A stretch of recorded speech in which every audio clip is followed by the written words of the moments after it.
Greetings, conservatives, conversationalists, and hopefully voters in for this next 2 weeks. We've got a primary going on.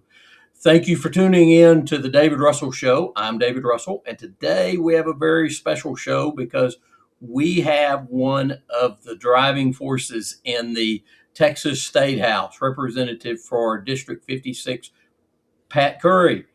Pat, welcome to the show. Thank you very much. I'm glad to be on here. Great. This election is important because um, it's important to know who we've got representing us at the state house. Sometimes people go, "Oh, I don't know who does this, who does that." Well, this is a good chance for you to know who we're dealing with, how to contact them, how to find out things that's important to our district. Now, one of the problems in primaries is one, people don't vote in these primaries enough. There's a voter apathy issue.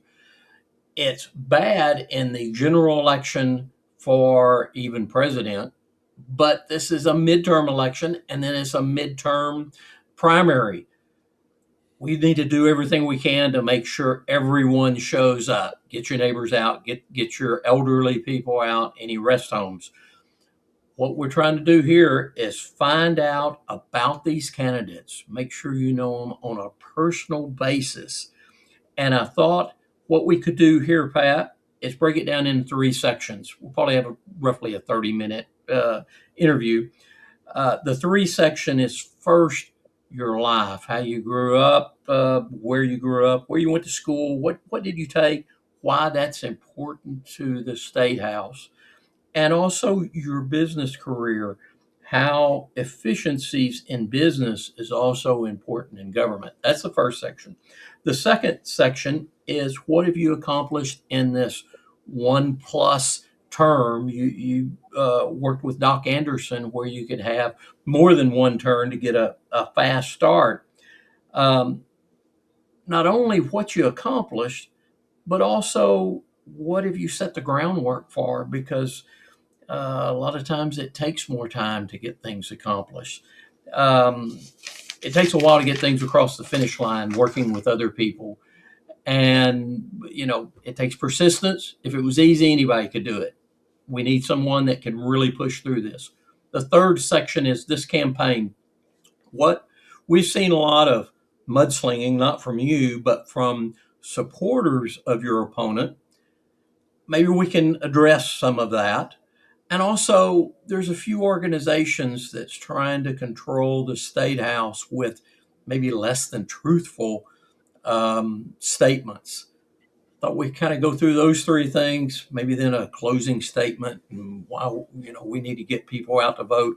I do have a little information about voting that we can go over on where all you can vote and the voting time. So, Pat, tell me what you think.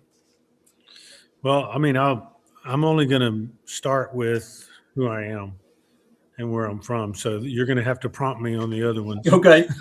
That's an awful lot to try to. I'm sorry. but I will say that first and foremost, I was born and raised in Waco, Texas. Have a beautiful wife. I do. We met our first week at Texas A&M. Wonderful.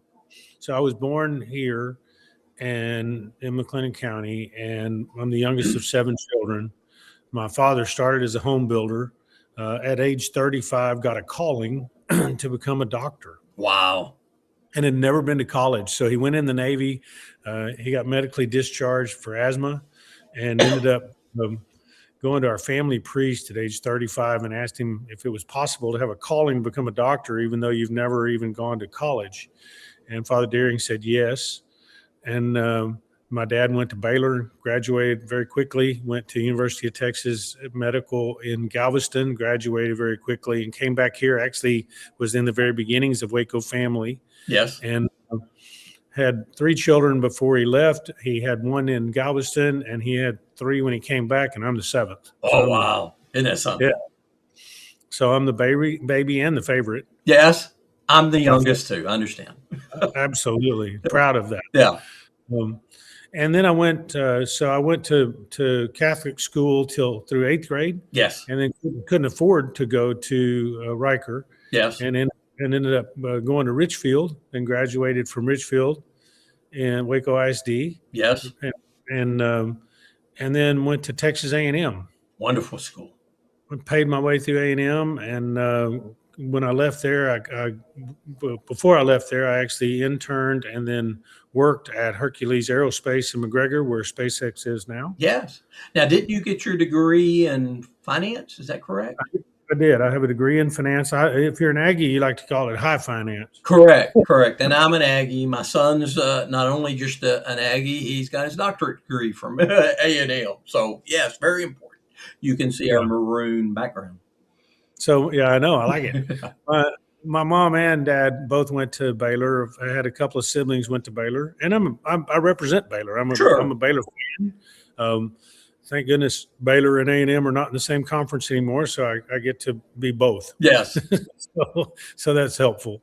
But yeah, I did. I got a degree in finance, worked at Hercules, got some experience there, went into the investment side of the business down in Houston, got trained in Baltimore and worked on Wall Street.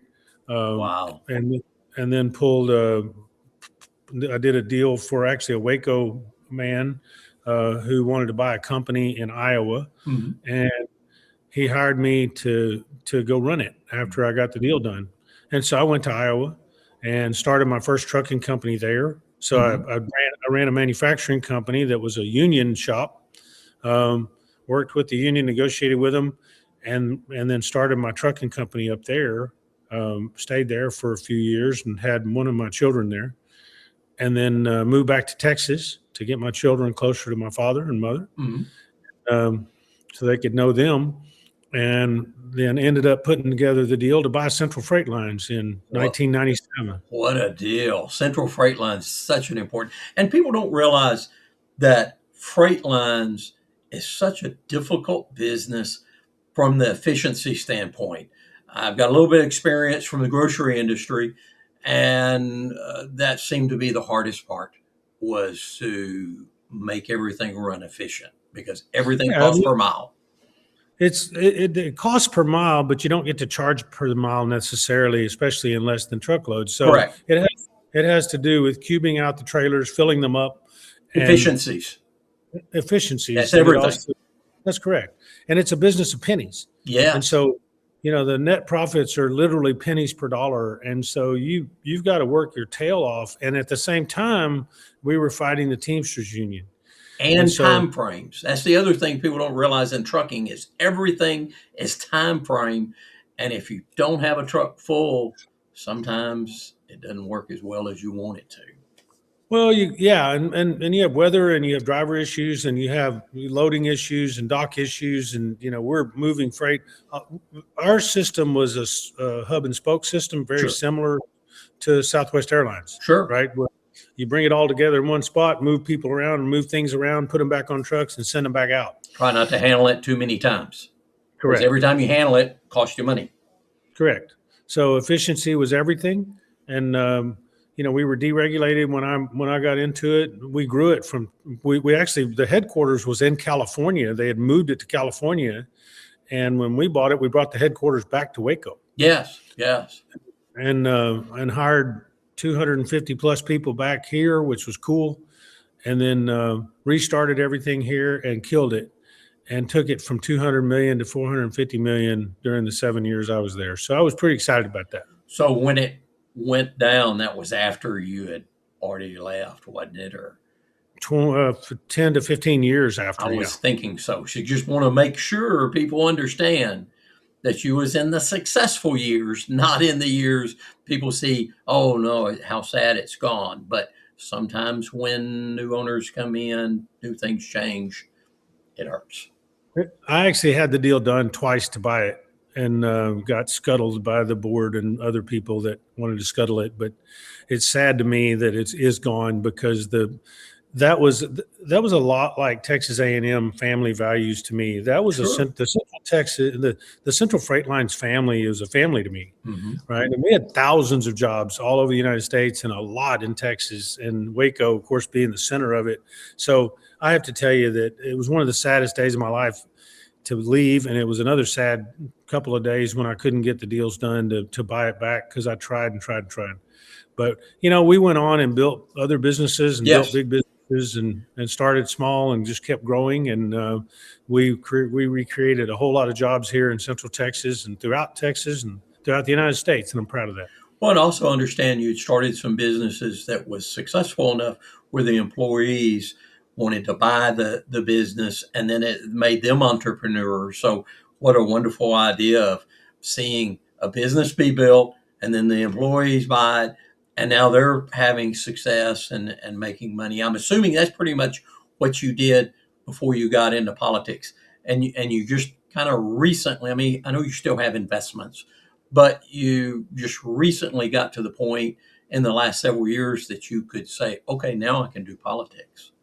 Yeah, and so I was in retail business, so I was in hearing aids, Yes. and I will tell you that Miracle Ear hearing aids really changed my life too, because when you're changing other people's lives, I mean, you talking about wanting to get up early in the morning and go to work. I mean, it wasn't work to me.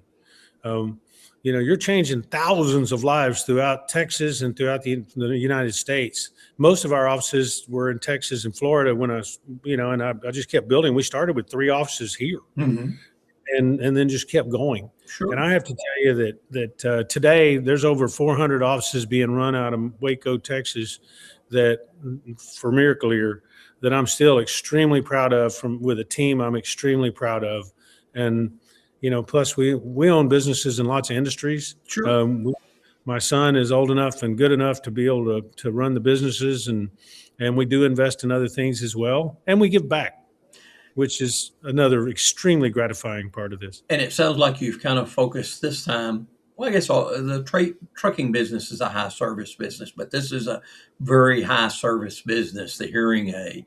And I think you also had a home services AC or business that talk about making people comfortable. When their AC doesn't work, they want to make sure in Texas, they want to make sure it works out. I understand you did the same thing with that. Residential, hospitals, schools, and again, it all comes back to the experience that we gained. But remember, when you're in retail, you can't be very political No. other than when you have to be. Yes. Right. And there are times when the legislature or Washington or in Austin, both, are trying to do things that are harmful to your industry or your employees, and you need to be involved. And so I've been there, done that. And so I had that experience, but I have to tell you, it was never on my bingo card to run for an office. That was for sure. I understand. I remember when you won this last time. And of course, we was on opposite sides because I really didn't know you, and, Nope. and of course, since then I've got to know you well and how hard you work. And some of the things that some of the other side was saying was taking small things and twisting them, or just out and out not true.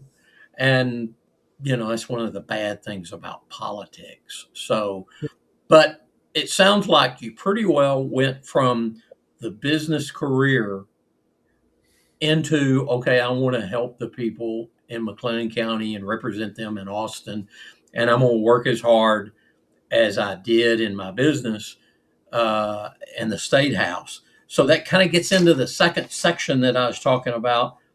What all we talked about? You had to be so efficient. What all did you? I know there's quite a few things that you was the driving force on in your first term and got passed, and that's important. Kind of let's go through some of these things because people get these cards and they're wonderful. They're very expensive. People don't realize how expensive sending this out, and then they go, oh, more junk mail, and they throw it in the trash. We really want people to read it and think about them, but sometimes it takes more repetition. Tell us about some of these things, because I know you was the strong arm to push some of this through, and some of it you just got it on your own. You was the only one. Tell us about some of that. All right, so I'm going to start with the reason I got in the race in the first place, which was water. Yes. And so we were literally, McLennan County in Central Texas was under attack, in my opinion, when it came to the North Bosque River. And we had been through this fight in the mid 90s. My parents and my family, several of my family members live here.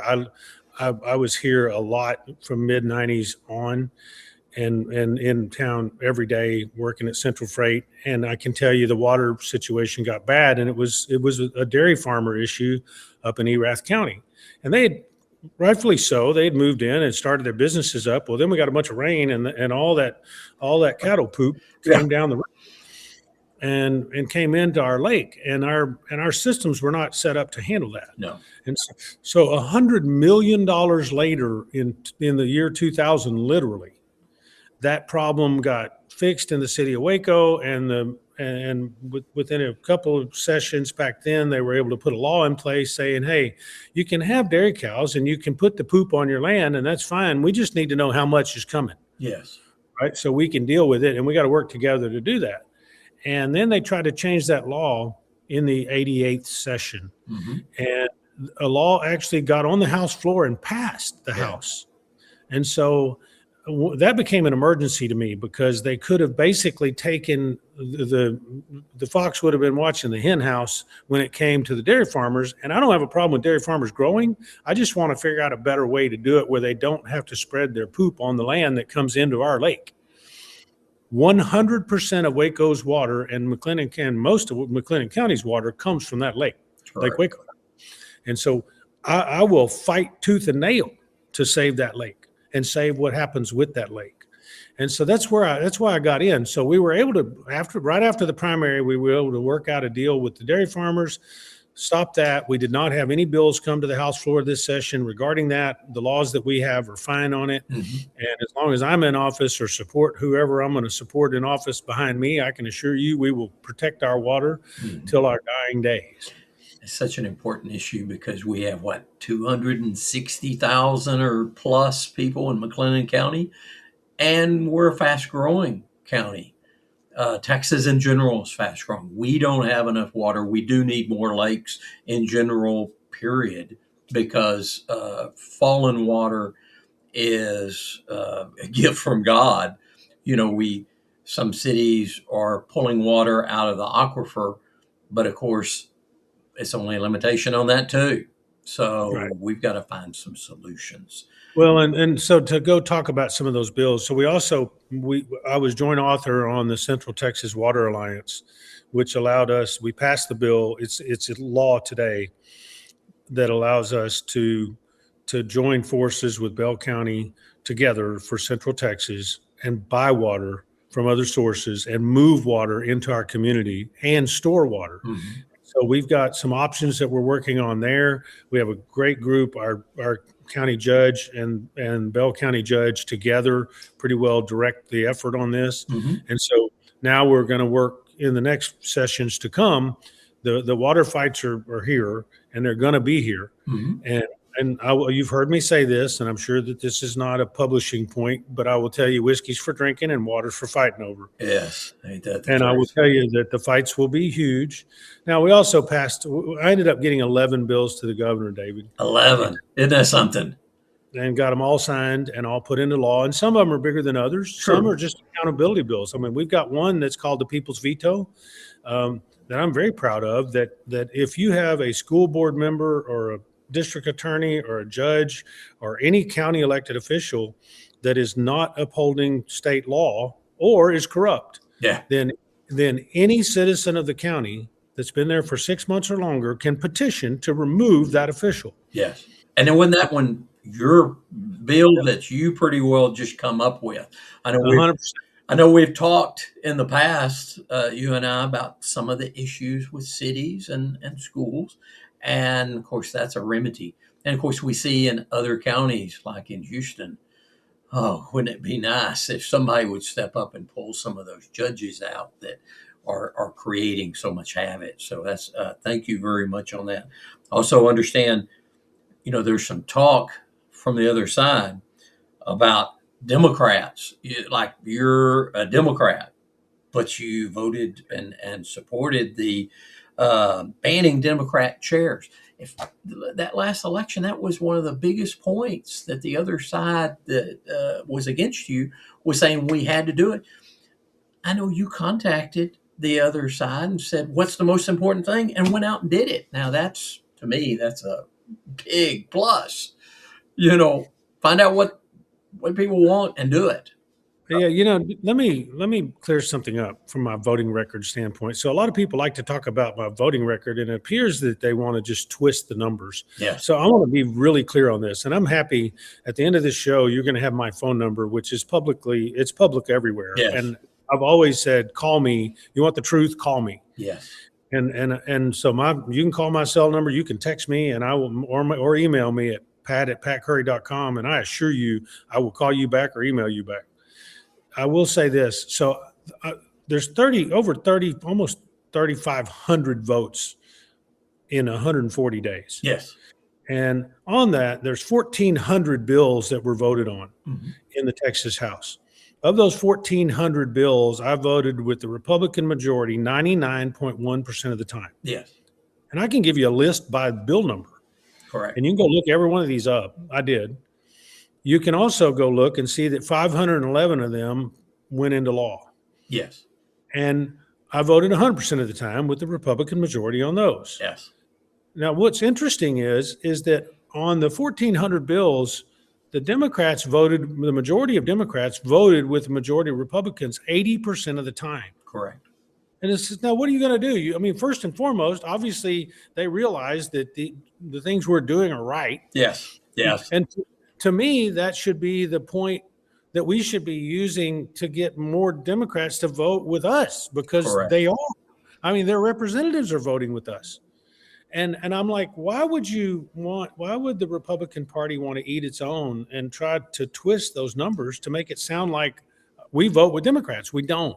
I think, and of course we'll get more into that on the third section, but yes, I think sometimes people just want to find something they can dislike people. And, sometimes this is more about, if you're over the target, you get more flack from the opposition. So that might be some of it. Also, the property tax. Man, I think that might be one of the biggest issues in politics today. That was the reason I got into the local politics, and didn't get near enough accomplished. I think other people we need to push this a lot too. But you passed a record. You was part of the one passed a record property tax exemption act that made a drastic difference. And of course, we've got more work to do, but and we're working more on it, because you're talking a lot with Greg Abbott. You're talking a lot with the lieutenant governor about how can we get these things done. But one person can't do it all. You're one of 150 reps. You're our voice, and thank goodness for that. But we've got to get the state house to agree, and then the Senate to agree, and then get a signature. And it sounds like that's one of those things that's on the plans and working more, for the future on that. You want me to speak to that a little bit? Sure. So we put $51 billion towards homestead exemptions and compression of tax rates. Mm-hmm. You worked really hard on spending and cutting the tax rate as a city councilman. Yes. Our job, what I see the $51 billion going to, is enabling more spending from our money. Correct. So while it was a good thing to take the homestead exemptions up to $140,000 and take for 65 and older, take it to $200,000, that's a good thing. But we don't have unlimited funds in the state of Texas, right? That's just under 20% of the budget. And that's a lot of money. Correct. And so consequently, we've got to work to cut spending. We need to doge our cities and counties and 100%. and our school districts and work on that. I'm on the doge committee, so I'm very active in that. We need to work on ways to help them cut their spending. We also need to work on our appraisal system. Yes. we don't have a lot of accountability in our appraisal system, both locally and statewide. Mhm. And I will be the first to tell you that they don't follow state law that we have now, Pretty. and the appeal process is a joke. It is. But if you look at who, when those tax cuts only come to 40% of the people that live in homes, which are homeowners, Correct. 40 to 45, it depends on where you live. But what's happening is our businesses and small businesses that are paying taxes as a triple net, as a renter Mhm. in their businesses, they don't ever see these appraisals. No, because And they can't go fight them. So I've written bills. I've got bills for the next session that I'm hoping to get passed, and they've already been written. I've been writing bills like crazy when I had an extra minute. sure. But I will tell you that hopefully we can put some accountability into that appraisal system. We can also we can get it where renters, whether you're a renter of a home or an apartment, or a renter of a business building, a commercial building, that you can see what your appraisal is and actually go fight it, There you and go. then have an appeal process that actually works Yes. instead of the fox watching the hen house. So I have to tell you, I have a lot to say about property tax and how it relates to business. People don't realize that I did a show a while back, a few weeks ago, about how to fix the housing issue once and for all. People don't realize 25% of your cost of your housing is either in property tax, insurance, or somewhere in that area. And that's the same if you're making house payments or if you're, renting. Also, people don't realize, which we have to work probably at the state level on this, that we have, I think it was 28 school districts that's paying the superintendent more than the president of the United States. We've got, even in cities as small as 10,000 people, paying city managers more than the governor of Texas. Now, we have 100 employees in a small city. The governor of Texas, I think, has 340,000 employees he's responsible for. The president is responsible, and I forgot what the numbers, but I want to say it's like 3.8 million employees. Best way we can say is, Houston, we've got a problem. And we've got to come up with some guidelines, because too many times I see school board members and city councilmen just following whatever the administrators are suggesting, and they don't compare, what we're dealing with. Of course, Well, and that's why I keep saying this over and over. We need to get local on our elections. So guys like me and you, I mean, unfortunately, these elections are tough on your family. They're tough on you. They're tough on you personally. Yes. People slam you all the time with lies and things. But the reality is that we run to get a voice. Yes.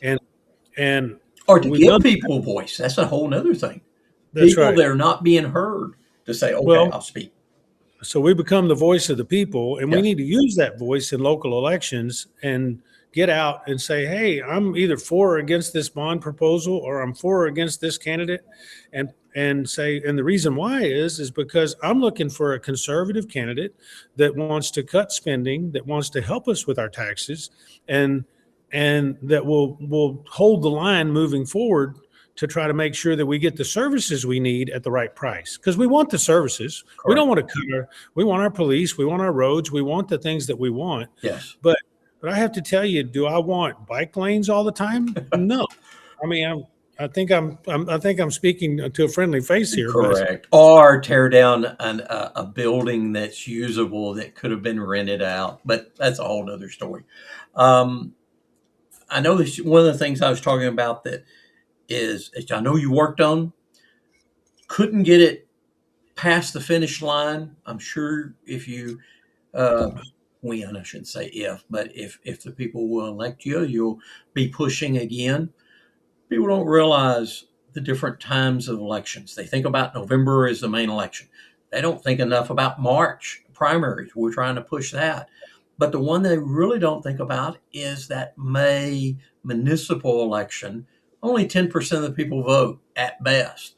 And if we could move it to the November, I know you worked on that. That's just a prime example of trying to simplify elections and try to make sure people know if a school board member is a Republican or Democrat or a city councilman.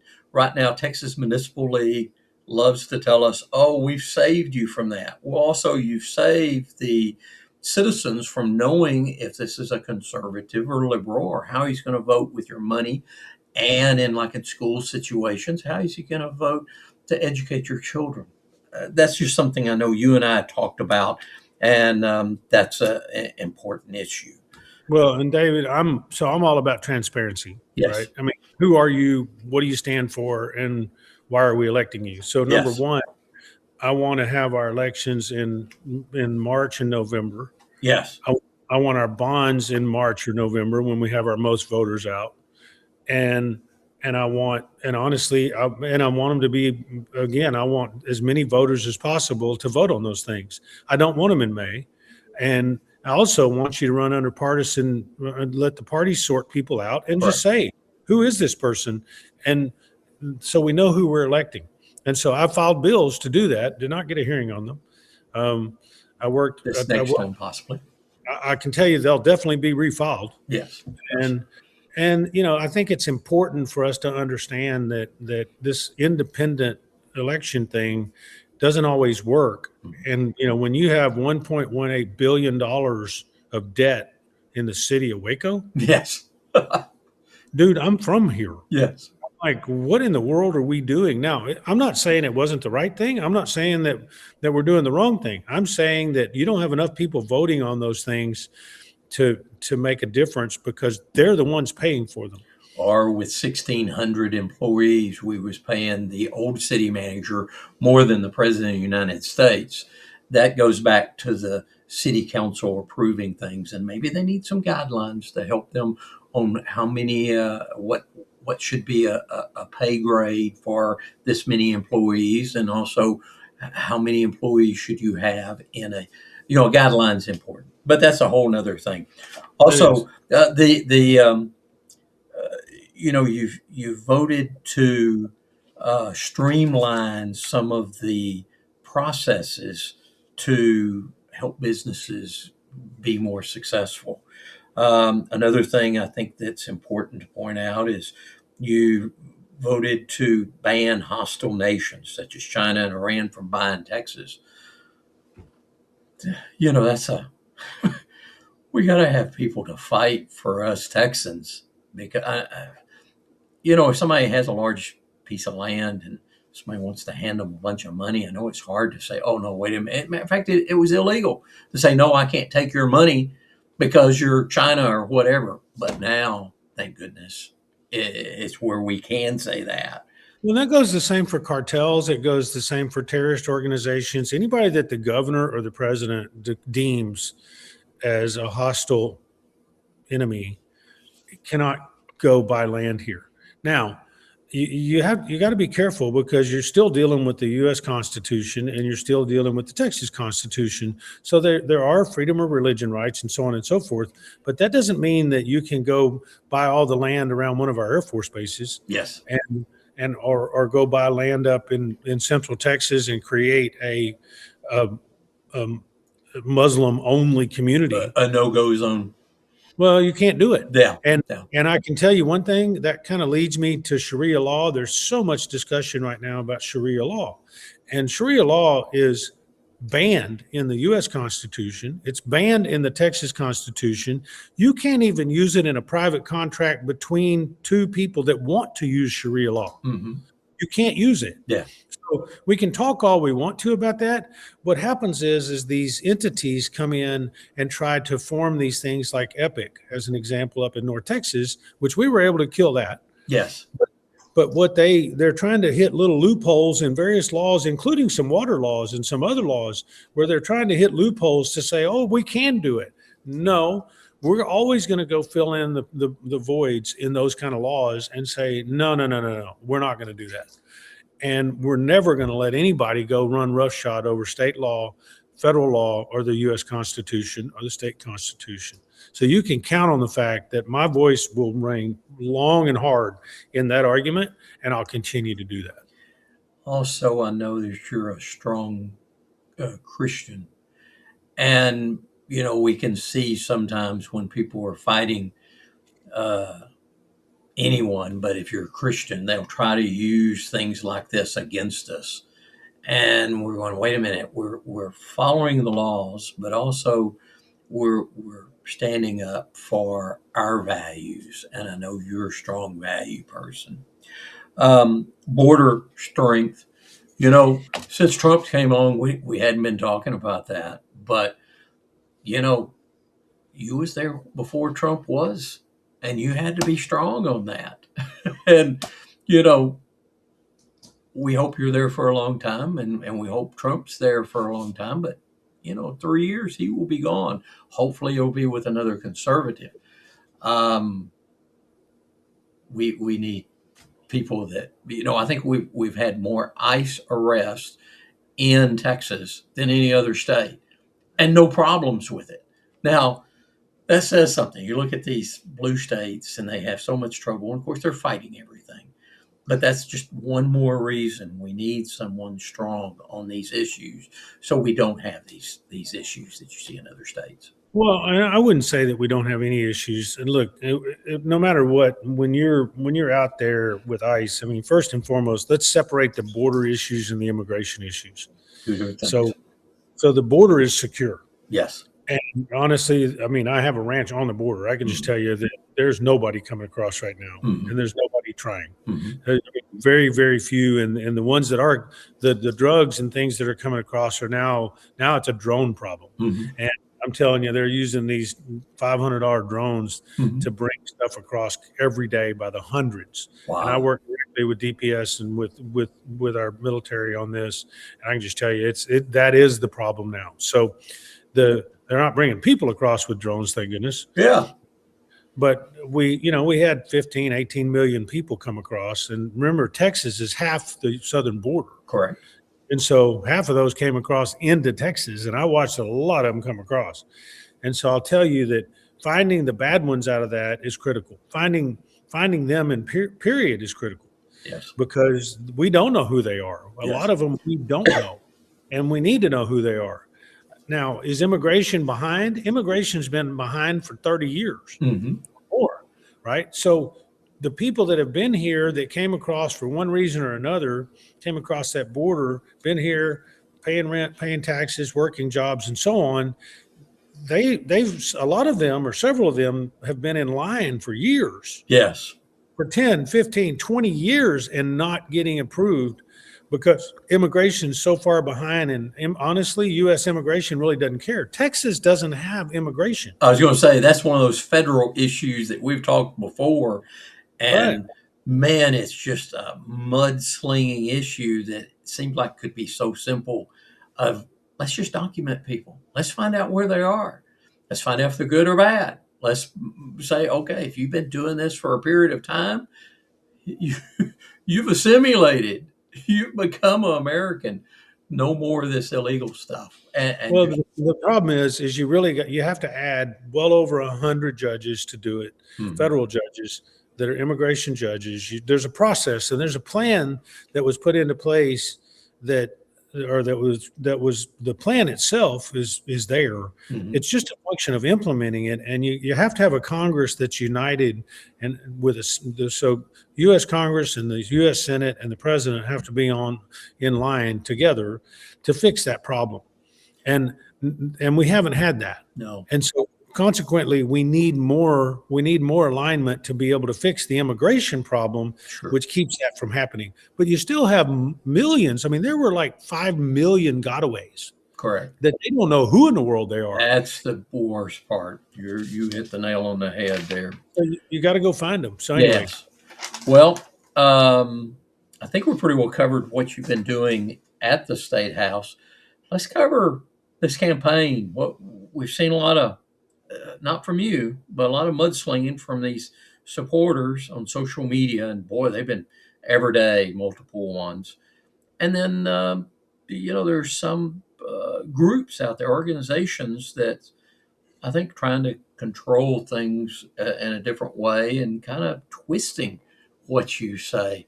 I think you can probably address it better than I can. I know one I'd heard, oh, he votes for Muslims. I'm going, that's the farthest thing from the truth. And of course, vote with Democrats. We've talked about that. Tell us the best way to counteract that. Well, I find it interesting that this weekend they put out a video on me, or it was like a reel of some kind online, and it was saying that I voted with Muslims and this and that and the other. And in the video, they have me in a sport coat, and on my sport coat, and I've done this every day since October 7th, when Israel was invaded by the terrorists, and I've worn this pin. Yes. And so in the video that they put my photo in the entire time, I have that pin on prominently displayed with Texas and Israel, Yeah. or the U.S. and Israel. I need to mute mine too. So, Yeah. so I had it on mute. I don't know how that's coming through. Anyway, so I will say that no, I have not. I don't like liars.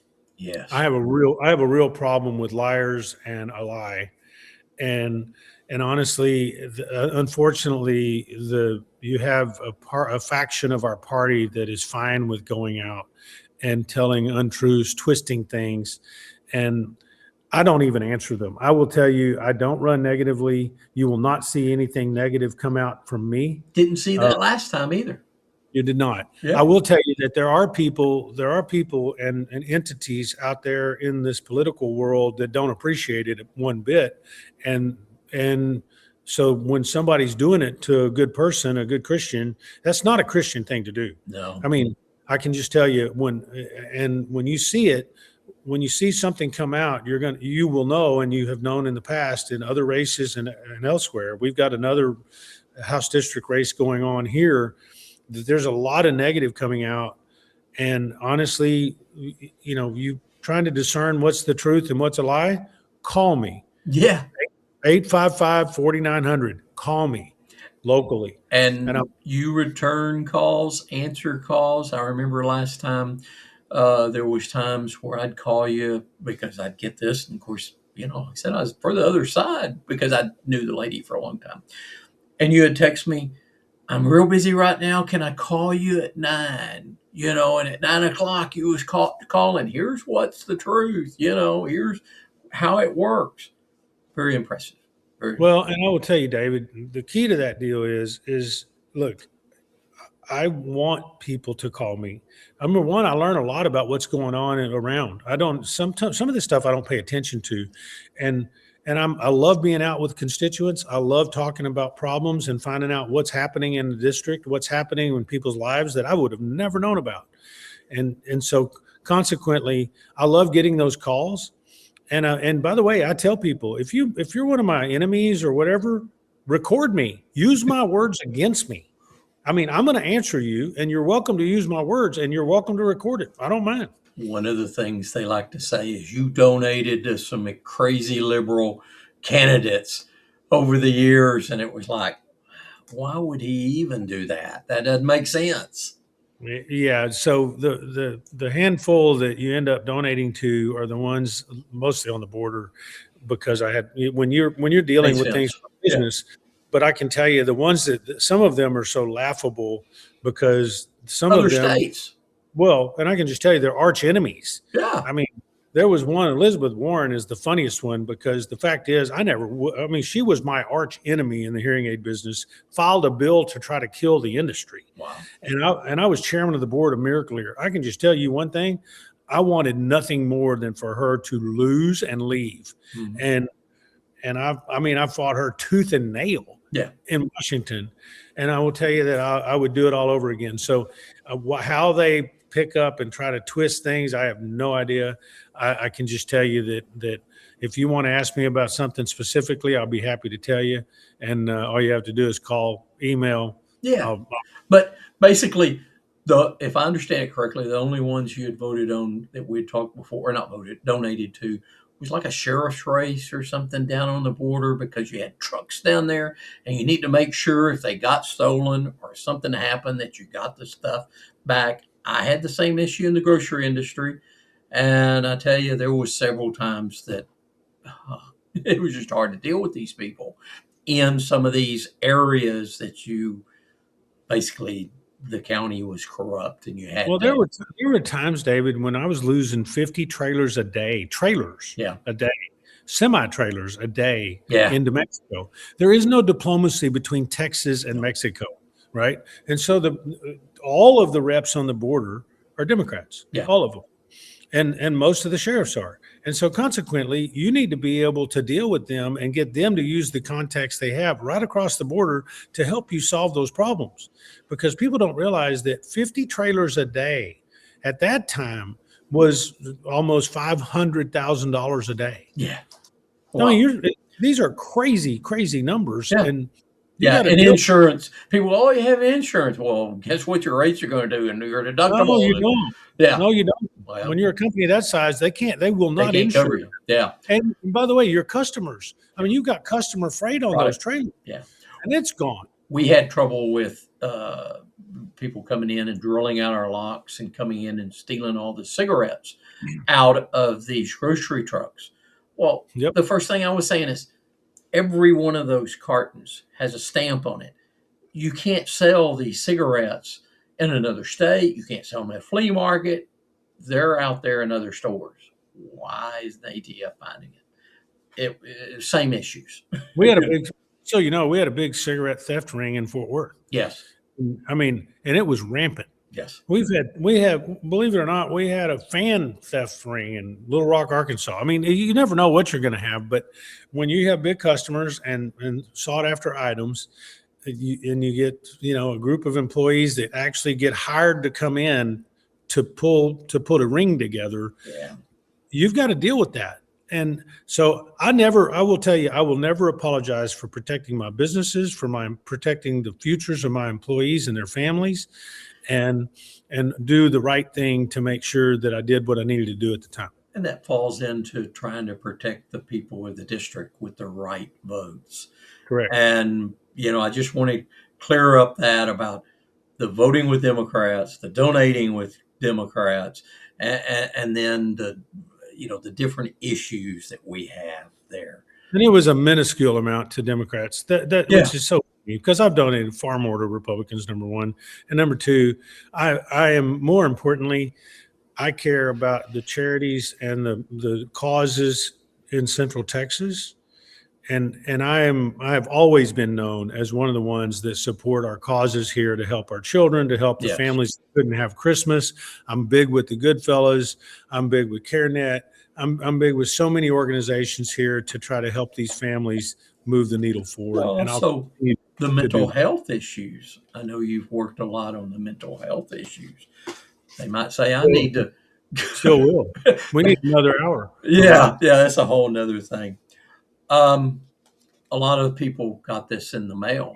And if you want to know a little bit more about Pat, there is an ad right in the middle here. He's endorsed by some heavyweights: President Trump, Greg Abbott, and Ted Cruz. I mean, that ought to tell you something itself. Also, you can tear this out and bring this into the polls and just follow it along and say, oh, these people have already checked. And of course, you'll see Pat's name listed on there. I also want to bring up voting starts tomorrow morning. There's 5 locations. The one that gets most coverage is the Waco one on First Assembly of God on Bosque Boulevard. Number 2 is very close, Hewitt City Hall. It's on Patriot Court Drive. If you're Hewitt, you probably know where that is. Robinson Community Center. Boy, it's a hard one to find. If you're in Robinson, you probably know where it is. It's kind of behind a convenience store, but hey, people know where it is. McLennan County Election Office at the main records building. It's kind of like in the back, down in the bottom. And then the Waco Multi-Purpose Center on Elm Street. All of those are available. Monday through Friday, they're going to be open from 8 to 5.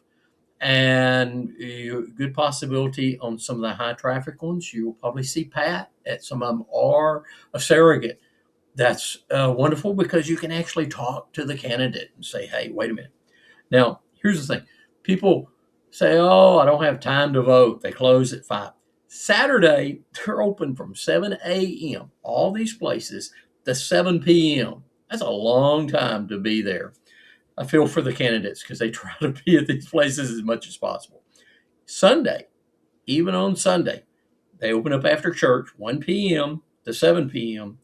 And then all next week, Monday through Friday, 7 a.m. to 7 p.m. It's going to be some late times. Election day, March 3rd, is 7 to 5. I think we've got 47 locations. It's all over the place, and you'll probably see them most city halls, they're all over the place. So please get out and vote. Voter apathy is what hurts you. We can end up with the wrong person running against a Democrat. How many Republicans do we have at the state house now out of the 150? 88. 88. It'd be nice if we had about 110 so we could really push it through, but that's some of those other districts. We don't want to lose a single district, and we want to have people that work very hard. Now, I don't really know the other candidate, but I know Pat works hard, and that's an important issue. I can see on different city councils and different school boards, there are some of them that just show up for votes and don't even want to take a call from a citizen. Well, we've already talked about Pat takes calls. He talks about things. He's got an office here in town where you can go visit him. Whenever the session is, what is it, a 40-day session, but there's usually special sessions. 140 days. 140 days. Well, I just know that whenever that's going on, how many hours are you working a day during that time? Isn't it like 12, 14? 12. Yeah. Yeah. It's not an easy job because during that time, I think somebody told me, maybe it was you, saying it's like drinking from a fire hose, that there's so much going on at that time. And you're trying to shepherd what you want to get through at the same time. So it's not for something for someone that maybe doesn't want to work. It's not a retirement job. It's definitely one that you want to get the most out of our representative. Pat, thank you for being on the show. We're going to put it in multiple places. Please share it everywhere, because every time you share it, that gets to a whole new group of people. Subscribe to the show. It didn't cost you anything to subscribe. And we'll be putting out more of these. And I'm sure in time, we'll probably have Pat on a regular basis talking about what's going on at the State House. We hadn't done that so far because campaign mode. So anyway, thank you. What does EIP stand for? Excellence in podcasting. It's trying to be as much like Rush Limbaugh. His was excellence in broadcasting. And, you see the book behind me. And, I love the guys that took over for Rush, but boy, we missed Rush. So yeah, we do. I used to listen to him all the time. I will tell you that I want people to come out and see me at the polls. Myself and my wife and several of my family members and lots of my supporters will be out holding our signs, and you'll know where we are. I'll have a ball cap on and tennis shoes, because standing on your feet 12 hours a day can be really difficult. But please come out, and we need as many voters to come out, and we want to hear from you. We want to hear and we want you to ask us questions. So just know that we're going to be out there. I'll be out there at 8 a.m. tomorrow morning. I'm going to start in Hewitt. I'll end up over at the church at the Assembly of God. I'll go back and forth between there and Robinson, and I'll end up at all of them as we go. So I kind of move around a little bit. But I will tell you that they'll let you, my team will call me if I need to come back to a spot. And if you're there and you're in line going to vote or whatever, I'll come back and visit with you. So please come out and vote. And please do what David is telling you, and and share this story, because all we can do is educate people and hope they come out and vote. That's it. And your vote does count. Every single vote counts. So we appreciate it. The last thing I have to say is don't worry, vote Curry. There you go. Okay, appreciate you. Talk to you later. Bye. Thank you, sir. Sure thing. Thank you. There we go. Confirm.